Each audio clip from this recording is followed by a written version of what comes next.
سلام الله عليكم ورحمة الله تعالى وبركاته. أهلا بكم أعزائي المتابعين ومشاهدين قناة عبقريين. ازيكم يا شباب، عاملين إيه؟ يا رب تكونوا بصحة وبخير وبسلام. النهارده فيديو جديد وحصري لقناتك قناة عبقريين، وإن هو قناة زملكاوي أنا أو قناة المستشار مرتضى منصور في تحدي جديد لقناة الزمالك اللي شغالة على النايل سات القناة القديمة.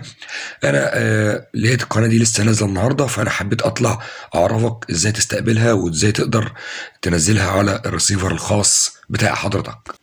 قبل بس ما نتكلم ازاي نقدر نستقبل القناه دي، يا ريت حضرتك لو مش مشترك معاها تشترك وتفعل زر الجرس وتعمل لايك واعجاب للفيديو دوت عشان نقدر نستمر، وكمان تشجيعا لنا. يلا بينا على بركه الله نبدا موضوع حلقه النهارده. طبعا القناه دي مش عارفين هي موازيه لقناه الزمالك الموجوده على النايل سات، ولا قناه تكميليه ليها، ولا قناه كيديه ليها. احنا مش عارفين بالظبط، ولكن واضح ان احنا هنشوف اكتر من قناه للزمالك الفتره الجايه. وده طبعا كله بعد عودة المجلس اللي كان حل مجلس المستشار مرتضى منصور وابنه. طيب يلا بينا نشوف هنستقبل القناة ازاي.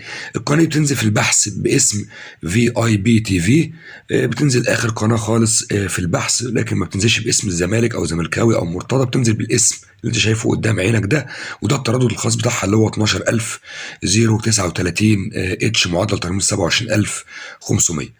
يا رب الفيديو يكون عجب حضرتك ويكون استفدت منه، ولكن انا حبيت اطلع واقول لك يعني هي حاجه غريبه إن ازاي تطلع قناتين للزمالك. يعني في قناه اصلا شغاله، ولكن دي قناه كمان وعليها دايما المستشار واولاده. فطبعا الموضوع غريب شوية والموضوع مريب شوية، خاصة إن القناة جايبة صورة مرتضى وأولاده بس. يعني حاجة غريبة شوية، وما كاتبين لك تحت مفاجأة سارة ومفاجأة لكل عشاق القلعة البيضاء. يعني الموضوع كده شكله مش عارف.